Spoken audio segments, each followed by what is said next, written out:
Hi, my name is Sierra, and I moved to Los Angeles about 8 years ago.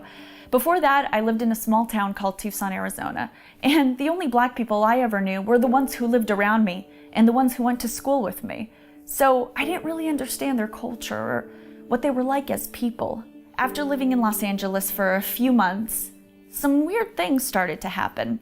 I was in line at Chipotle during my lunch break, and there was a man in front of me, a black man.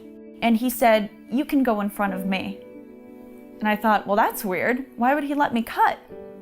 What, unless he was looking at the order and didn't know what to get, but that can't be right.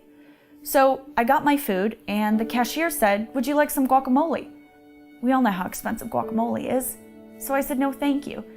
She proceeded to tell me it was free. For me. The next day I was at a CVS. As I was checking out, the woman behind the register asked me if I had a CVS card. A CVS card? What's that? I didn't even know CVS had cards. So she takes a card from under her register and scans it, giving me the discount. And I asked her, "Why would you do that for me?"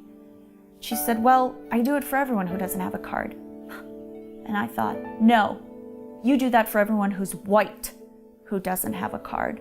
And I left, upset, furious, the rest of the day. White privilege.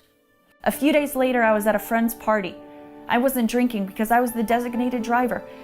As I was driving home, an officer pulled me over, and I got really nervous. I hadn't been drinking, but I knew that something bad could happen. I remember turning the car off and putting my hands on the wheel. As he came up to my window, I said, "Yes, sir. No, sir. Thank you, sir." And I was kind and polite. He said, "Do you know how fast you were going?" And I thought, no, I don't. He said, "Well, you were going a little too fast. So just be careful. By the way, have you been drinking?" And I said, "No, officer, I have not been drinking." And he said, "Okay, have a great rest of your night. Just be careful." Wow. White privilege. I drove home, went to bed, and again I couldn't sleep because I was realizing what was going on. I was finally seeing the real world around me. White privilege. If you're a white person, whether you have a disability or you're in abject poverty, you have white privilege. The sooner you can admit it, the sooner we can move forward. If you're in Starbucks and there's a person of color, a POC, behind you in line, tell them that they can move in front of you. Because white privilege.